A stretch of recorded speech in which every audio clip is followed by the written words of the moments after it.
Hello dear student, I welcome you all in the virtual class of chemistry. I am Professor Mahesh Pawar. I will cover your unit number 4, that is aromatic hydrocarbon of your syllabus. This is one of the most important and easiest part of your syllabus. Now this topic, that is aromatic hydrocarbon.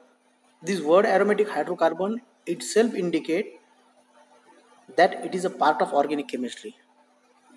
So your syllabus of semester 1 is divided in 3 different parts. The unit number 1 and unit number 2, they belongs to inorganic chemistry. Unit number 3 and unit number 4, they belongs to organic chemistry. And out of these two unit number 3 and unit number 4, I will take this aromatic hydrocarbon, that is unit number 4. And unit number 5 and unit number 6, they belongs to physical chemistry. So you will study all the chemistry starting from inorganic, organic up to physical chemistry in your syllabus. So let's start with aromatic hydrocarbon. So what are the compound? Which compound they are aromatic in nature? Historically, or we can say that number of decades back, when the people not aware about the organic chemistry, they consider that the compound which shows the pleasant smell, which shows the pleasant fragrance, they are aromatic in nature. For example, benzene, naphthalene, anthracene, all these examples, they are aromatic compounds. They are hydrocarbon. They are aromatic hydrocarbon. So that was the consideration of the people at that time, that the compound which shows pleasant smell, which shows pleasant fragrance, they are aromatic in nature. But nowadays, later on,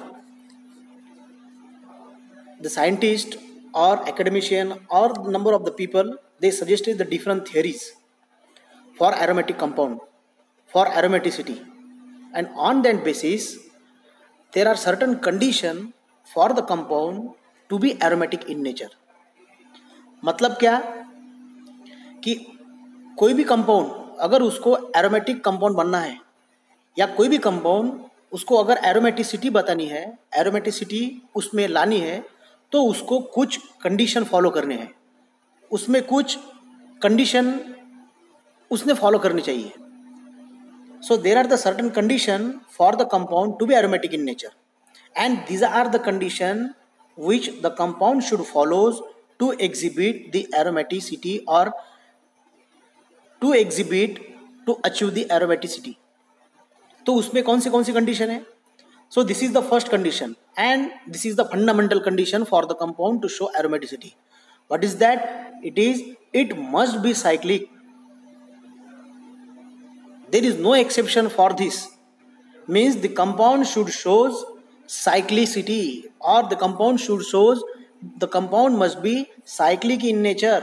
मतलब वो compound अगर उसको aromatic बनना है या उसको aromaticity show करनी है, तो वो कंपाउंड साइकिल के फॉर्म में रहना है उसको.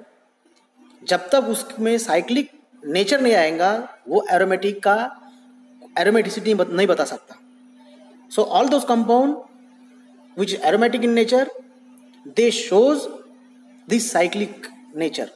मतलब उसमें अगर कोई कंपाउंड एरोमेटिक है तो उसमें वो कंपाउंड साइक्लिक है. So this is the fundamental and basic condition for the compound to show the aromaticity. Now, for example, this is the compound. Look at this compound. This is cyclic in nature. All the atom they are in the ring. देखिए हर carbon atom ring में है, मतलब ये compound aromatic compound रह सकता है. मतलब इसने पहली कंडीशन फुलफिल कर ली. ये कंपाउंड देखिए, दैट इज बेंजीन, सबके सब कार्बन एटम रिंग में है, मतलब वो कंपाउंड एरोमेटिसिटी बता सकता है. Means these compound, all these compound, they are cyclic. Means the first condition for the aromatic compound to show the aromaticity, the first condition for the compound to exhibit the aromaticity, the first condition for the compound to be aromatic in nature, that compound must be cyclic in nature. There is no exception for this. मतलब उसमें वो compound में cyclic nature रहने को ही होना. This is the first condition. Now second criteria. What is the second criteria? Molecule is planar. Molecule should be planar. मतलब कोई भी अगर कंपाउंड, उसको अगर एरोमेटिसिटी बतानी है, अगर वो एरोमेटिक कंपाउंड है, तो पहली कंडीशन उसमें थी कि वो साइक्लिक रहने को होना. मतलब सब के सब ये कंपाउंड जो हम देख रहे हैं, ये वाला, all this compound they are cyclic in nature. Apart from this, that compound must be planar. For example, अब अगर हमने एक कंपाउंड लिया, फॉर एग्जाम्पल साइक्लोहेक्सेन, जिसमें साइक्लो मतलब वो साइक्लिक है, हेक्सेन मतलब उसमें 6 कार्बन एटम है. अब ये कंपाउंड अगर हमने देखा तो इसमें 6 कार्बन है. कार्बन, ये वाला कार्बन, ये वाला कार्बन, ये वाला carbon, this carbon and this carbon. There are 6 carbon. Therefore, it is hexane, and this is cyclic in nature. If we start from here and if we move along this compound, you will find that this compound is cyclic. Cycle hai. All these carbon atom, they are the part of the cycle. So this is the cyclic. Means this cyclohexane, is it aromatic? तो हम बता सकते कि sir उसमें cyclic है, cyclic nature है, सबके सब एटम, कार्बन एटम साइकिल में है. रिंग है, मतलब वो एरोमेटिक रहने को ना. नहीं. सेकंड कंडीशन वो फॉलो करता है क्या? सेकंड क्राइटेरिया वो फॉलो करेगा क्या? सेकंड क्राइटेरिया कौन सा है? Molecule is planar. ये प्लेनर है क्या? Now if you observe this compound, अगर आप ये साइक्लोहेक्सेन को देखेंगे, साइक्लोहेक्सेन को अगर आप देखेंगे तो साइक्लोहेक्सेन है ऐसा, जिसमें हर कार्बन एटम प्लेनर नहीं है. Now what is planar? आप जो अभी मोबाइल पे आप ये वीडियो देख रहे हैं, तो मोबाइल की स्क्रीन कैसी है? प्लेन है, प्लेन. उसमें उस मोबाइल का कोई पार्ट उस स्क्रीन के ऊपर भी नहीं है या उस स्क्रीन के नीचे भी नहीं है, मतलब वो प्लेन है. Means that mobile screen is planar in nature. So this is the second condition for the molecule to show the aromaticity, that the molecule should be planar. मतलब वो प्लेनर रहने को ना. फॉर एग्जाम्पल साइक्लोहेक्सेन, भले ही इसमें सब carbon atom, ये carbon 2, carbon 3, carbon 4, 5 and 6, though they are cyclic in nature, but they are not planar.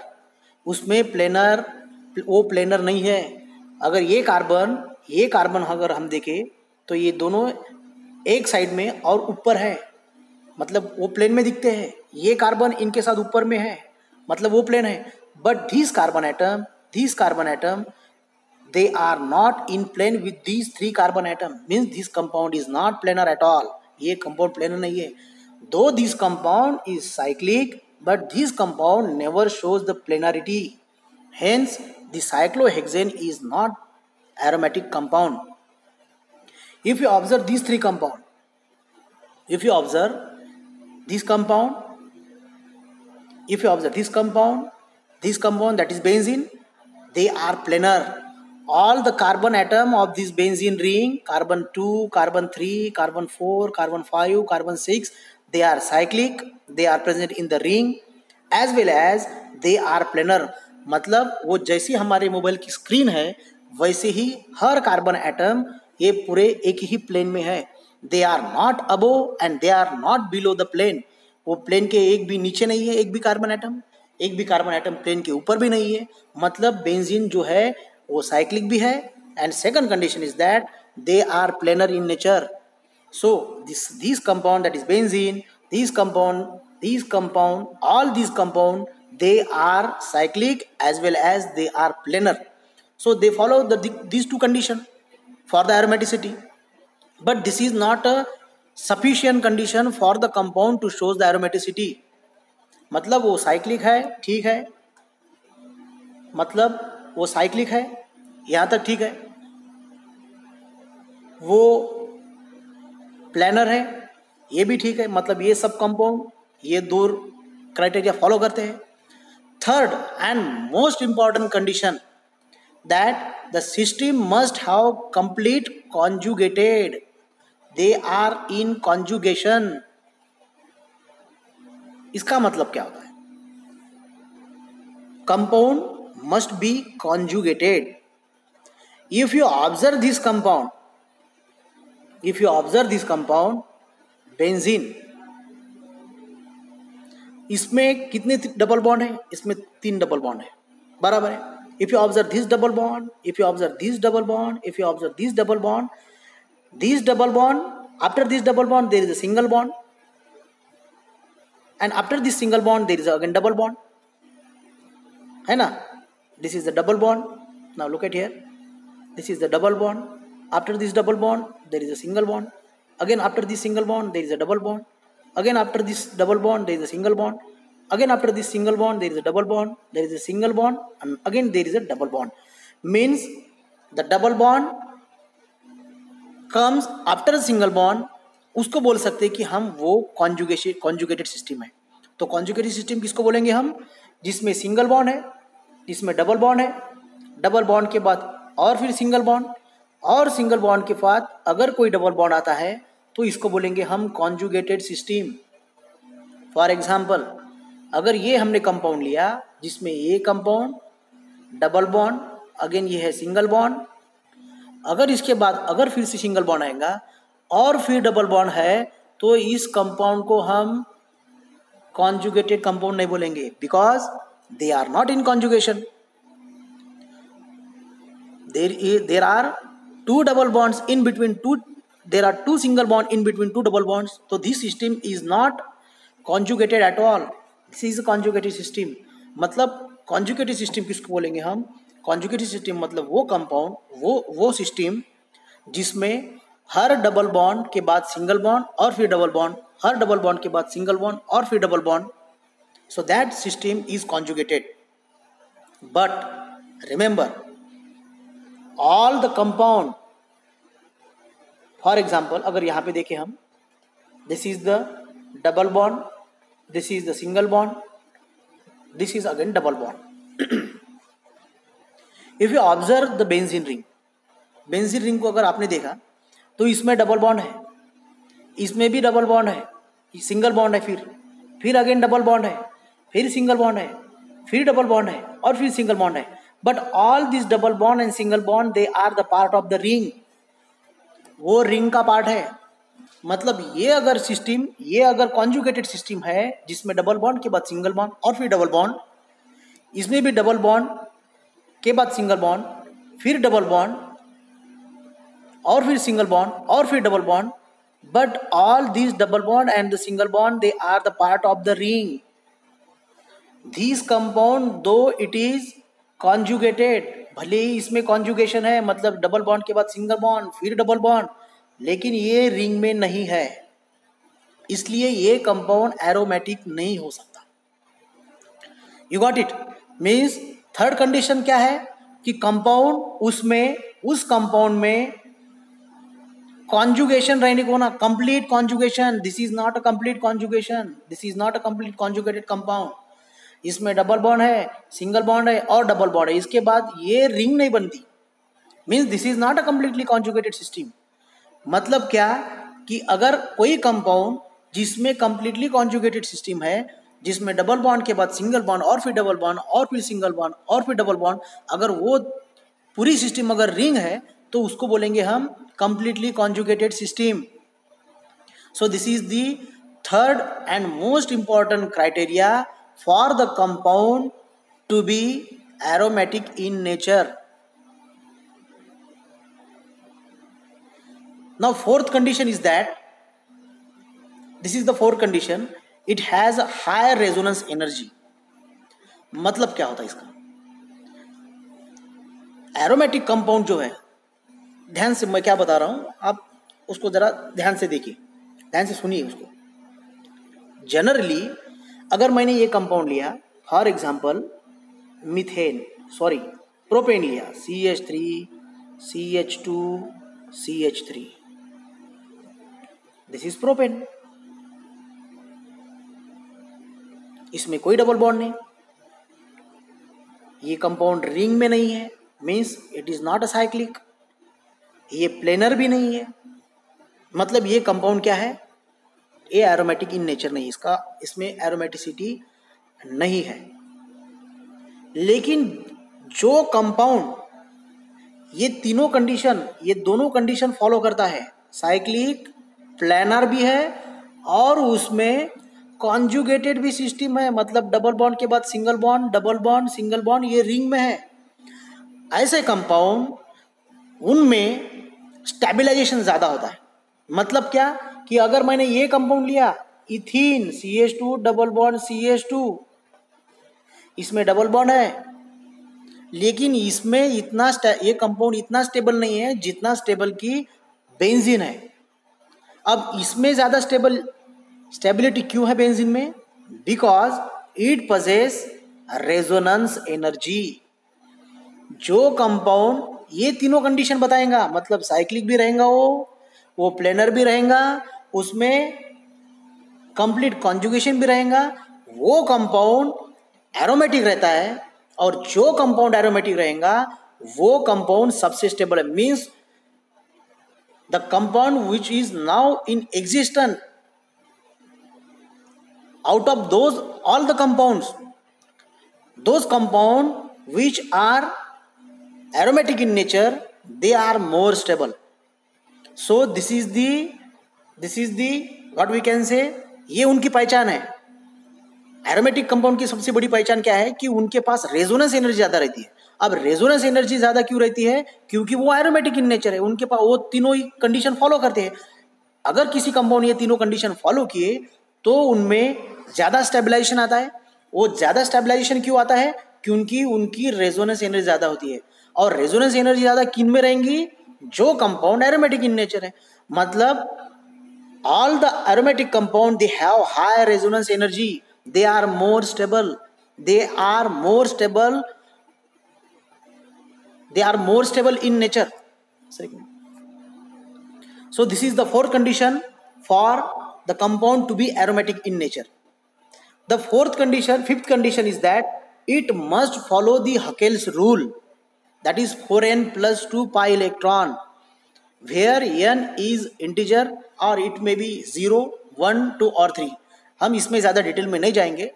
अगर आपने पीजी किया या अगर आपने पोस्ट ग्रेजुएशन किया केमिस्ट्री में, तो वहाँ पे आपको ये काफ़ी डिटेल में पढ़ने को मिलेगा, दैट व्हाट इज हकेल्स रूल। और यहाँ पे हम वो उसको डिटेल में नहीं लेंगे, but you have to remember that the fifth condition for the compound to be aromatic in nature is that compound should follows the Huckel's rule. और हकेल्स रूल क्या है? हकेल्स ने काफ़ी आसान कर दिया। ये तीनों कंडीशन तो ठीक है, ये हकेल्स रूल जो है, ये साइंटिस्ट हकेल है, उसने जो उसका कंसिडरेशन था, उसने जो स्टडी की, उसके आधार पर उसने ये फॉर्मूला प्रपोज किया, that is 4n plus 2 pi electron, and on this basis we can easily predict whether the compound is aromatic और नॉट, वो एरोमेटिक है कि नहीं। इसलिए ये सबसे बड़ी और सबसे महत्वपूर्ण कंडीशन है फॉर द एरोमेटिक कंपाउंड कि वो कंपाउंड हकेल्स रूल फॉलो करता है या नहीं। अगर उसने हकेल्स रूल फॉलो कर लिया तो वो एरोमेटिक इन नेचर है, उसमें कोई प्रॉब्लम नहीं। सो आपको ये ध्यान में रखना है कि this is the fifth condition for the compound to be aromatic in nature, that compound should follow the Huckel's rule, that is 4n plus 2 pi electron system. अब ये अगर कंपाउंड हमने देखा तो ये भी 4n plus 2 pi electron system follow करता है। अब how it follows the 4n plus 2 pi electron system?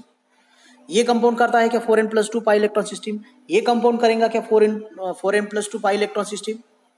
अब ये कैसे हम प्रेडिक्ट करें, ये कैसे पहचानें कि कौन सा कंपाउंड है जो 4n plus 2 pi electron system follow करेगा? If you observe here, n is there and n is an integer, its value it may be 0, its value it may be 1, its value it may be 2, its value it may be 3, and so on. If you observe here, in case of benzene ring, it follows the Huckel's rule, because for the benzene ring the value of n is 1. Now अब आपके दिमाग में question आएगा कि n की value हमने benzene के लिए 1 क्यों ली? तो उसका हमको जो रीज़न है, उसका आंसर जो है वो हमें मॉलिक्यूलर ऑर्बिटल थ्योरी उसमें मिलता है। तो हम उसकी डिटेल में नहीं जाएंगे, लेकिन आपको ये इतना ध्यान में रखना है, या हमको उसको ट्रिक भी बोलेंगे कि जो कंपाउंड अगर वो एरोमेटिक इन नेचर है, अगर उसमें सिंगल बेंजीन रिंग है, मतलब वो सिंगल सिस्टम है, सिंगल साइक्लिक सिस्टम है, तो उसकी value generally n is equal to 1 ही रहती है. For example benzene ring. अब अगर n की वैल्यू अगर हमने 4n प्लस 2 पाई इलेक्ट्रॉन इस फॉर्मूले में अगर हमने n की वैल्यू 1 डाली, बेंजीन एरोमेटिक है कि नहीं, हकेल्स रूल के हिसाब से बेंजीन एरोमेटिक है कि नहीं, बेंजीन हकेल्स के रूल में बैठता है कि नहीं, ये देखने के लिए अगर n की वैल्यू हमने 1 रखे इसमें, then what you will get if you put the value of n, then 4n 4 n की वैल्यू 1 है, मतलब 4 into 1 plus 2 is equal to कितना था इसका, इज इक्वल टू 6.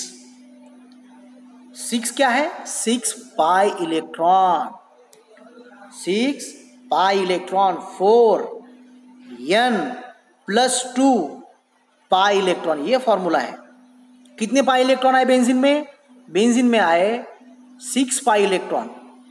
तो बेंजीन में अगर 6 पाई इलेक्ट्रॉन है तो वो ये सिस्टम फॉलो कर रहा है Huckel's rule. So those compound which follows the Huckel's rule they are aromatic nature. लेकिन आप बिल्कुल कंफ्यूज मत होइएगा कि n की वैल्यू मैंने 1 क्यों ली. तो n की वैल्यू हमने 1 क्यों ली, उसके लिए हमको पढ़ना पड़ता है मॉलिक्यूलर ऑर्बिटल थ्योरी, जो आपको इस वक्त उस पर कोई फोकस मत करो, उस पर आप दिमाग में सिर्फ इतना रखो. एक सिंपल ट्रिक, मतलब ये हमको इसको सही भी बोल सकेंगे कि n इज इक्वल टू 1 कब लेना है, n इज इक्वल टू हमको 1 लेना है. The value of n integer is equal to 1 when there is a single cycle, there is the compound is cyclic in nature, लेकिन उसमें सिंगल साइकिल रहने को ना.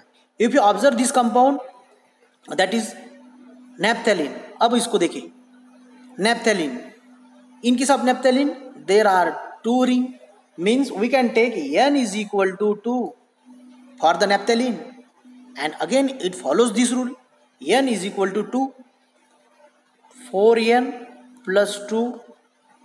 अब इसकी अगर हमने वैल्यू डाली इसमें 2, तो कितना मिलेगा हमको, 10 पाई इलेक्ट्रॉन. अब इसमें 10 पाई इलेक्ट्रॉन है क्या, हाँ है. 1 2 3 4 5 पाई बॉन्ड है, मतलब उसमें 5 पाई बॉन्ड है, मतलब कितने पाई इलेक्ट्रॉन हुए, 10. एक पाई बॉन्ड में 2 इलेक्ट्रॉन, तो 5 पाई बॉन्ड में 10 इलेक्ट्रॉन.